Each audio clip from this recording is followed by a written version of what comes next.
Hello, folks. I greet you. Welcome to another program in the series, Homo Politicus on Enterprise TV. I am Citizen Jones Hussein. Okay, gunmen kidnap Edo PDP chairman. The intrigues mount. You know, the cycle of political intrigues continue to confound in our environment.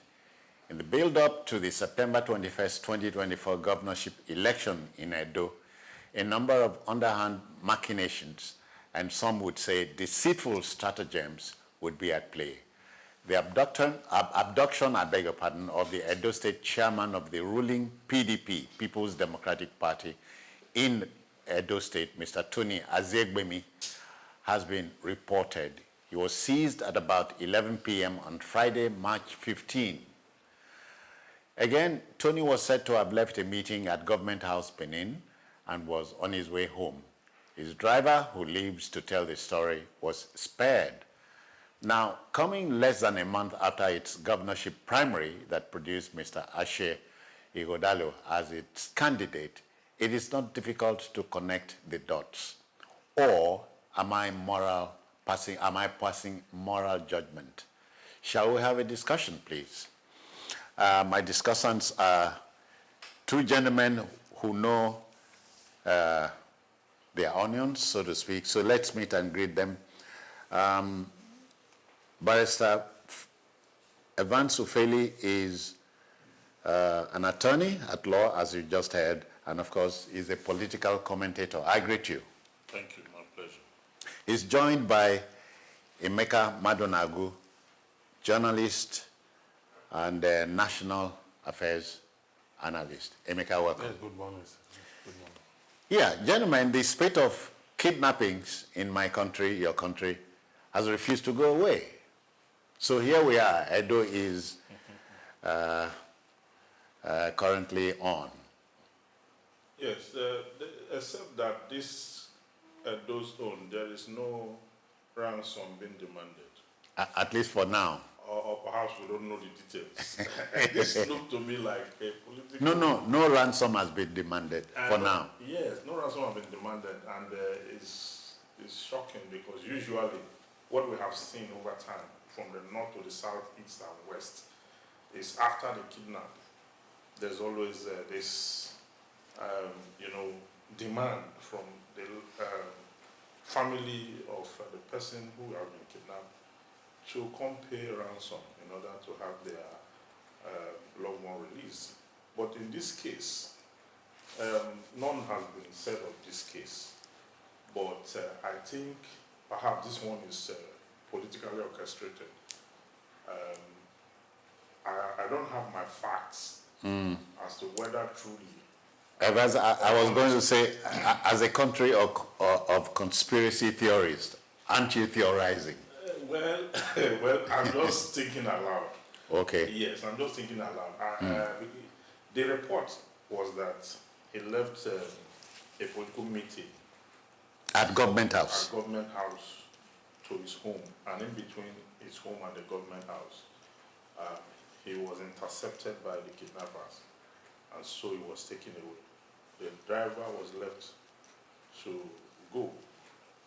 So for me, I think if you look at the Edo State politics lately and the intrigues, the bends and turns we've seen both in the PDP and the APC. Yeah. The PDP being the ruling party in that state. There's a lot of shady deals that have happened so far. Yeah. At some point, the primaries produced multiple candidates. At some other points, some not surprising. Some disgruntled politicians among them heading to court. For the other side, the same thing. So the battle for the succession of the current governor in that state has produced violence, has produced kidnap, and is producing more vices than the state can bear. Yeah.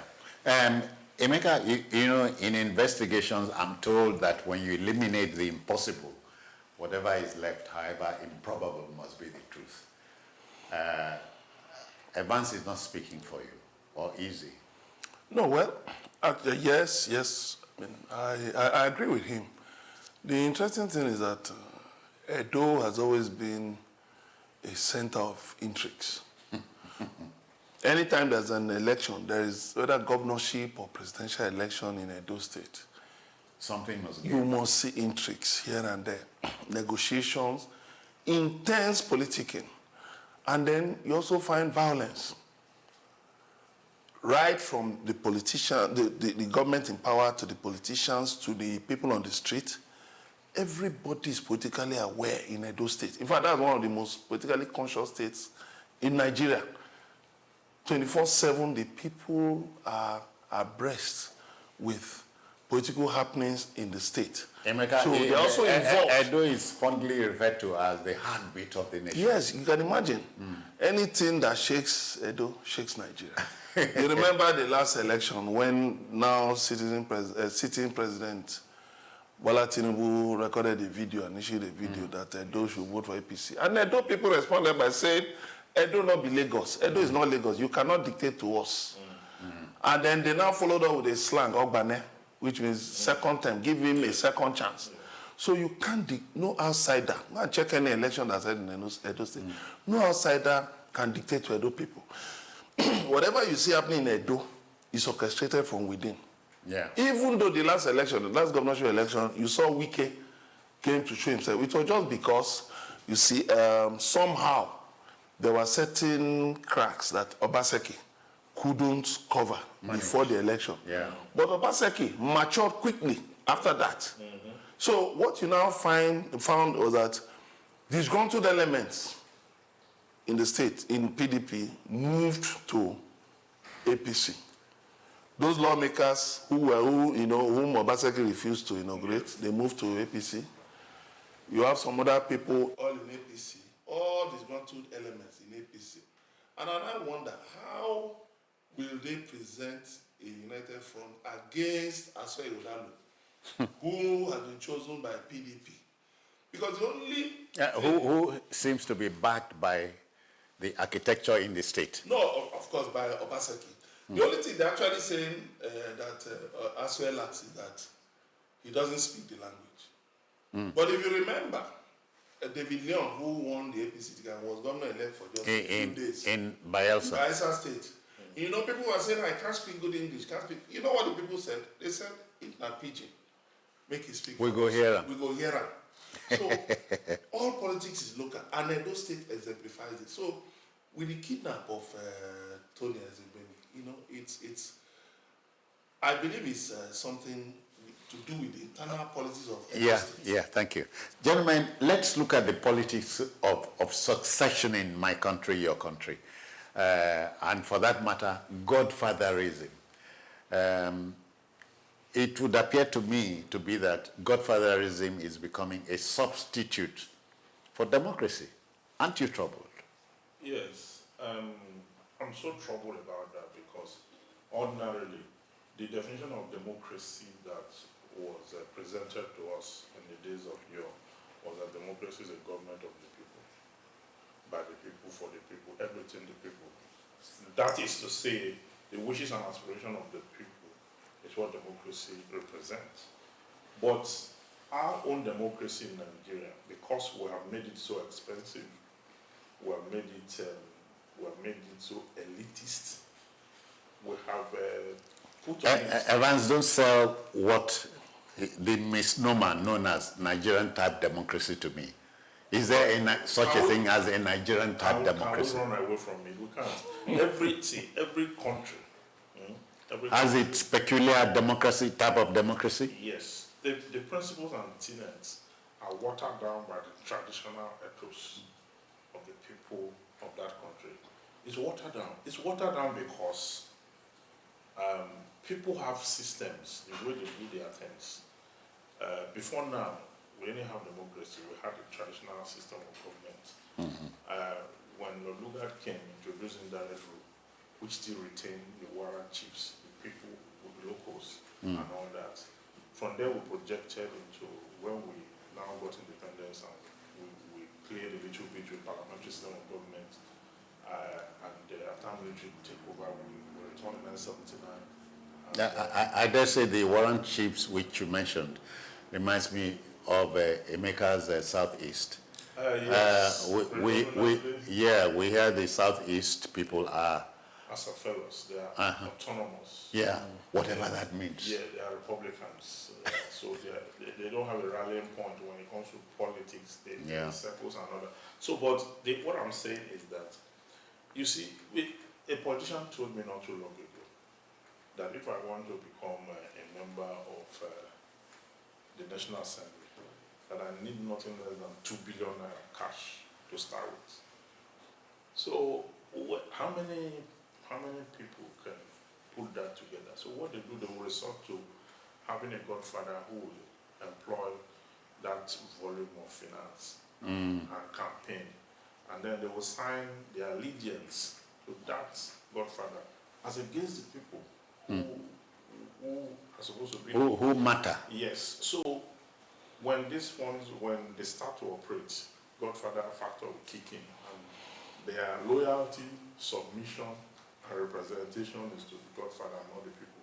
We've seen it from Anambra to Lagos, from Lagos to the north, Name from it. the north to everywhere. So the kind of democracy we practice is not the one that can aid the development of the Nigerian state. Put simply, Edo State is displaying the politics of succession. That's all.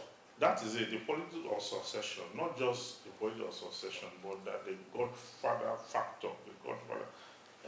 For a long time, Adams Oshomole have been pushing to be a rallying force in the A godfather of yes, sorts. Yeah. yes. It was dismantled by the current governor when he could not hold it strong. This past primaries was accused by the former Ekiti State governor. Okay, when he went to meet the president and said he has discussed with the president, and the president has said he was actually saying as if the president is the elector Or sent him. or the electorate. Yes. So so that's, and I don't know whether, not just in politics, in many other areas, in business, you have godfathers. There are some businesses in Nigeria you cannot succeed, no matter what you do, you cannot succeed without a godfather. Someone will anoint you into the system. So godfatherism has come here to stay. Emeka, hear this. I hear many Nigerian politicians hardly read. Brings to mind Robert Greene's 48 Laws of Power. The first law is Oga is number one. I hear, in the street lingo, law number 2 is if you are in doubt, refer to law number 1. Yeah. But law number 3 is don't show your hand too soon. So the same Edo State brings to mind Comrade Shaibu, who till tomorrow does not believe he is not a contestant. Because Shaibu, noble comrade, fine young man, but the whole thing was put on the table Fine for young him. man who is not loyal, or so it seems. No, I think some people are deceiving that young man. They are deceiving him. Because, you see, yes, he was loyal to Obaseki up to a certain point, when he began to see himself as the natural successor to Obaseki. But they laid out this thing to him. He said, look at how Adams Oshomole emerged. We had to trade off certain things. Now, we have to let this governorship go to Edo Central. Now, Edo Central, mainly Ishan people. Then a portion of Edo North, just a portion that's very close to Edo Central, more like Edo Central, just maybe because of political configuration. The run of the map. No, not on one. No. Just Esako, a part of Esako. Okay. Should, that those are the people, being considered. Edo Central and a part of Edo North, just a small portion. So, and that you don't fall into these areas. So why not step back? We'll find something for you, somehow or the other. But we must move. There must be power shift. Yeah.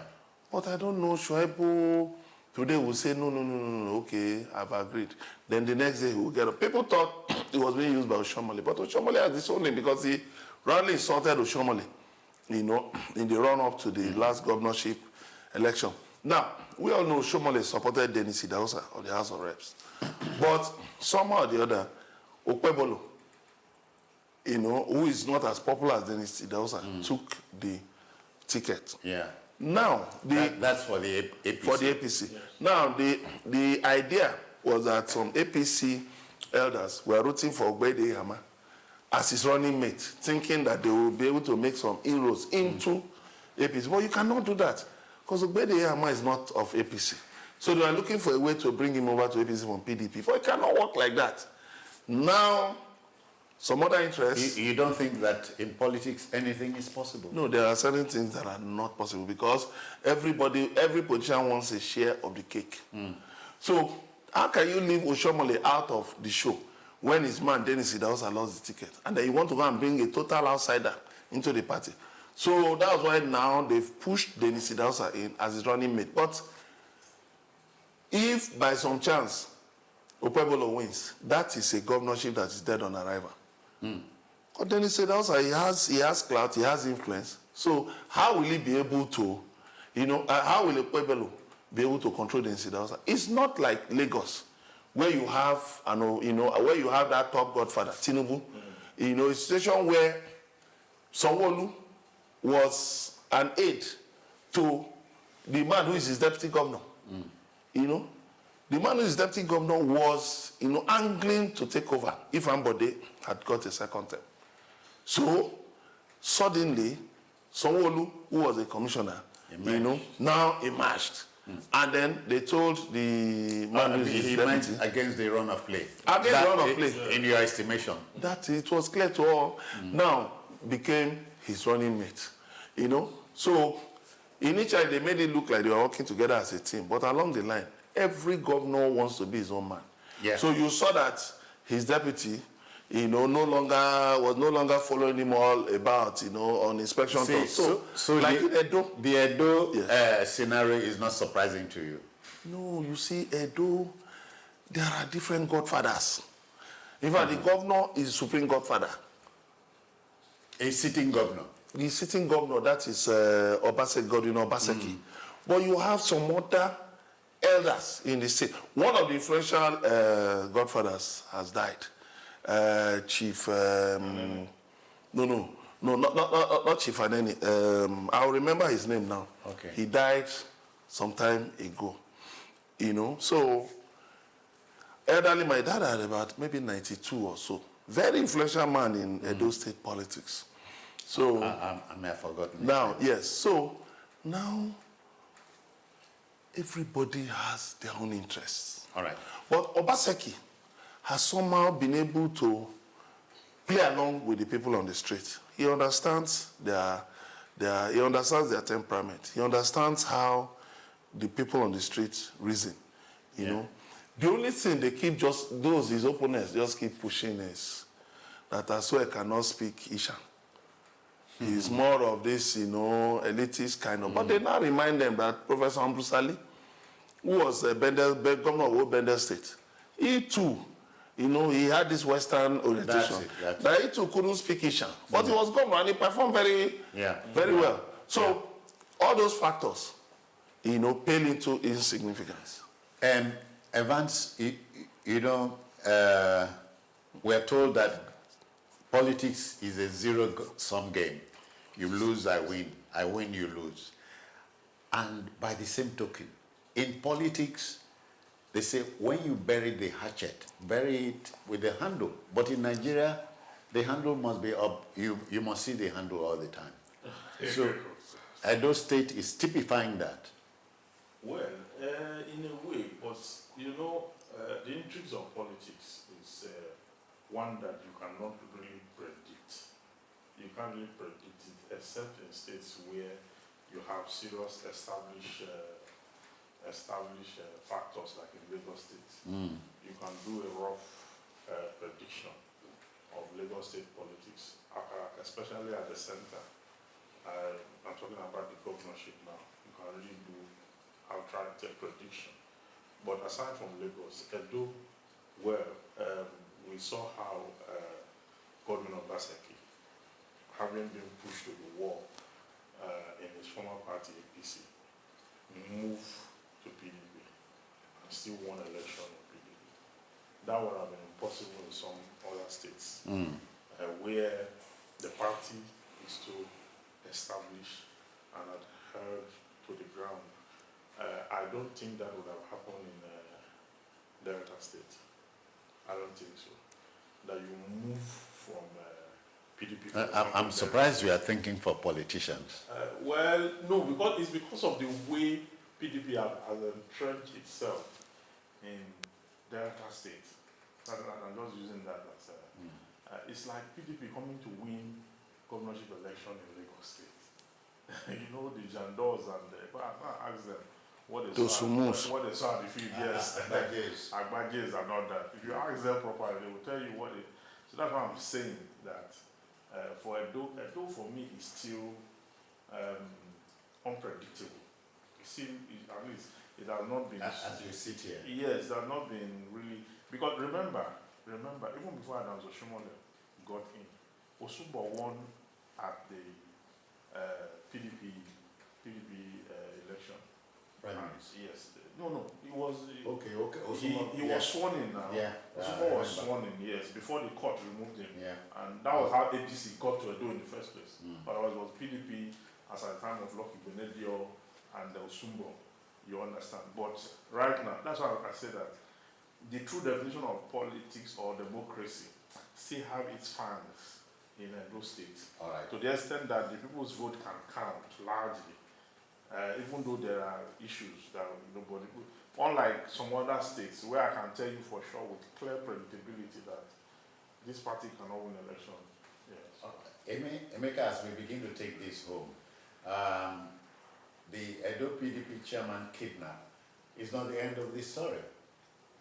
Well, I only feel Anything that. is still possible. Well, unless maybe another person, maybe they're targeting another person for kidnap. Otherwise, I think it's just, it's unfortunate, but It's a ruse? well, I don't know. I cannot say.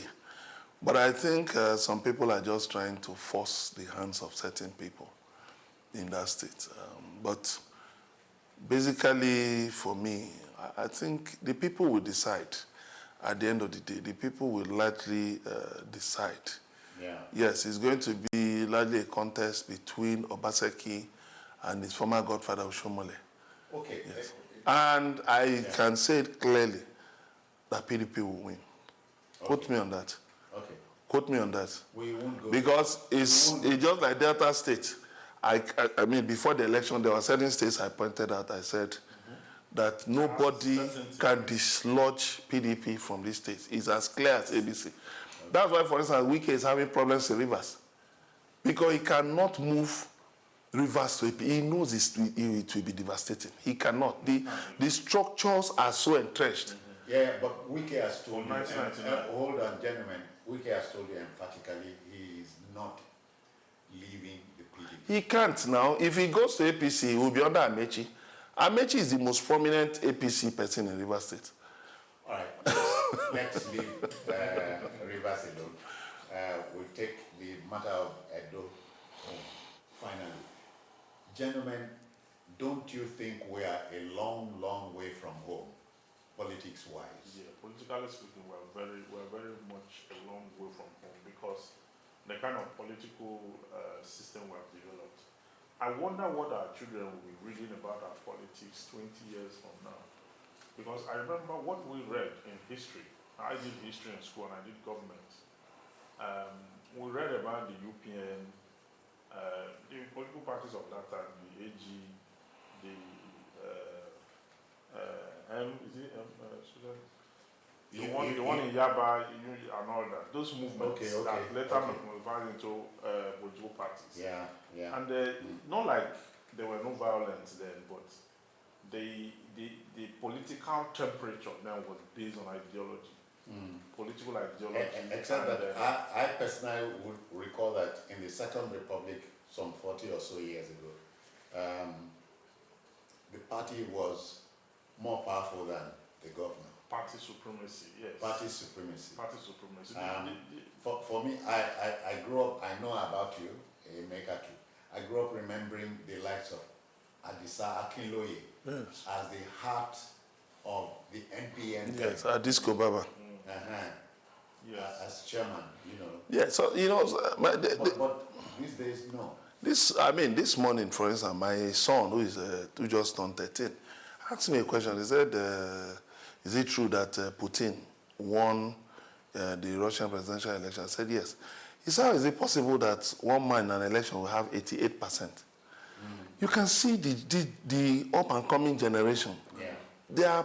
They are very aware. The question. So they're even asking questions that we, at their age, we didn't even think about. Yeah. My son, looking at it at 13, looking at it, how can one man get 88% in an election? I was surprised. He said, how possible? I said, well, he definitely manipulated the election. You should have reminded him that in our Nigeria, the late Shehu Shagari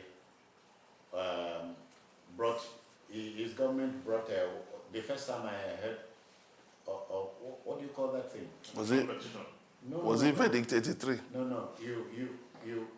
He won hands down. What's the popular this thing? If I remember. Okay, I hear we must wind the discussion up, but not before thanking Barrister Evans Sofeli. Thank you for coming. My pleasure. Maka Madonago. Thank you very much.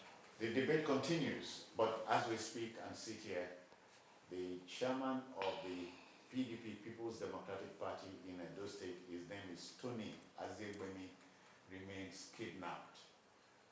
What happens tomorrow? We cross our fingers. I'm out of here. I'm Citizen Jones Hussein. Bye-bye now.